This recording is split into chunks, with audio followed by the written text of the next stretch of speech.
In tracing the factors that contributed to Solomon's descent into extravagance and oppression, one prominent cause emerges: the neglect to uphold and nurture the spirit of self-sacrifice. This theme resonates throughout biblical narratives, particularly in the construction of sacred dwellings like the sanctuary and temple. When Moses relayed God's command to build a sanctuary, the Israelites responded with willing hearts and offered their resources voluntarily. "And let them make me a sanctuary, that I may dwell in their midst."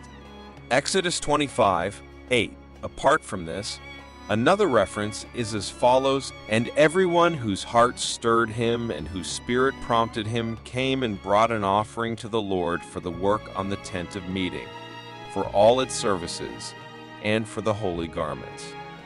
Exodus 35:21. Similarly, David's call for consecrated service when entrusting Solomon with the temple's construction highlighted the importance of devotion and sacrifice, and for all the work to be done by craftsmen. Gold for the things of gold, and silver for the things of silver. Who then will offer willingly, consecrating himself today to the Lord? 1 Chronicles 29:5. Divinely endowed artisans like Bezaleel and Aholiab were chosen for their skill and wisdom in crafting the wilderness tabernacle. Then Moses said to the people of Israel, "See, the Lord has called by name Bezalel the son of Uri, son of Hur, of the tribe of Judah, and he has filled him with the Spirit of God, with skill, with intelligence, with knowledge, and with all craftsmanship, to devise artistic designs, to work in gold and silver and bronze, in cutting stones for setting, and in carving wood, for work in every skilled craft." And he has inspired him to teach, both him and Oholiab the son of Ahisamach of the tribe of Dan. He has filled them with skill to do every sort of work done by an engraver, or by a designer, or by an embroiderer in blue and purple and scarlet yarns and fine twined linen, or by a weaver, by any sort of workman or skilled designer. Exodus 35:30-35. However, over time, their descendants deviated from this selfless spirit, seeking higher wages and engaging in self-serving pursuits.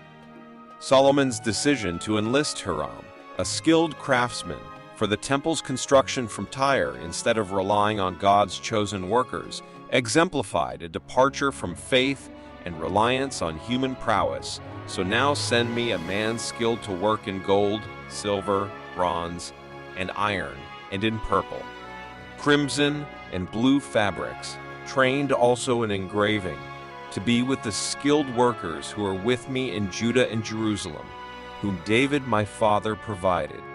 2 Chronicles 2:7. This choice set a precedent for seeking personal gain over divine guidance. Hiram's demand for exorbitant wages led to a culture of covetousness among the workers, eroding the spirit of self-denial and paving the way for exploitation and social imbalance. This shift in values permeated society, contributing to Solomon's eventual apostasy. The contrast between the selfless dedication of tabernacle workers and the self-serving attitude of temple artisans underscores a timeless lesson. While worldly aspirations often prioritize personal gain and recognition, followers of Jesus are called to emulate his sacrificial example. And he said to them, "Follow me, and I will make you fishers of men." Matthew 4:19. The downfall of Solomon also stemmed from his desire for personal glory, overshadowing God's rightful honor. Despite Solomon's initial intention to build the temple for God's name, he succumbed to pride, allowing the temple to be associated more with his own fame than with God's presence. "Now it was in the heart of David my father to build a house for the name of the Lord, the God of Israel." 2 Chronicles 6:7. Apart from this, Another reference is as follows, that your eyes may be open night and day toward this house, the place of which you have said, my name shall be there, that you may listen to the prayer that your servant offers toward this place. 1 Kings 8:29.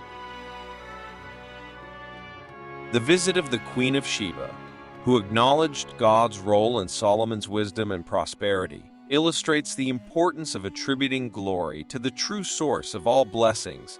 And when the Queen of Sheba had seen all the wisdom of Solomon, the house that he had built, the food of his table, the seating of his officials, and the attendance of his servants, their clothing, his cupbearers, and his burnt offerings that he offered at the house of the Lord, there was no more breath in her. And she said to the king, the report was true that I heard in my own land of your words and of your wisdom, but I did not believe the reports until I came and my own eyes had seen it. And behold, the half was not told me.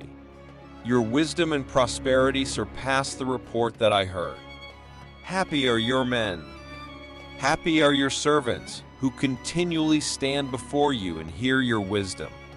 Blessed be the Lord your God, who has delighted in you and set you on the throne of Israel. Because the Lord loved Israel forever, he has made you king, that you may execute justice and righteousness. 1 Kings 10:4-9. Solomon's failure to consistently redirect praise to God reflects a tragic departure from humility.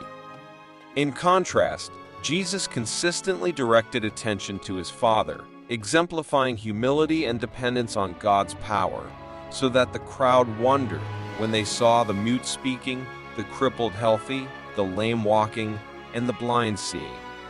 And they glorified the God of Israel. Matthew 15:31.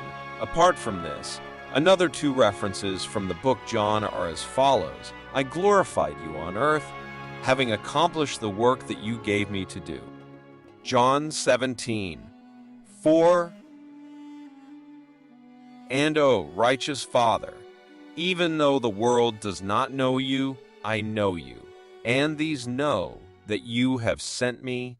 I made known to them your name, and I will continue to make it known, that the love with which you have loved me may be in them, and I in them.